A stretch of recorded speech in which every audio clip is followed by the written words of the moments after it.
sumuko ang puso ko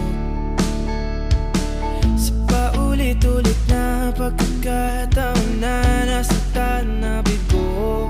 Mukhang delikado na naman ako. Bakit ba kinikilig na naman ako? Pero ngayon ay parang kakaiba pag nakatingin sa iyong mata. Ang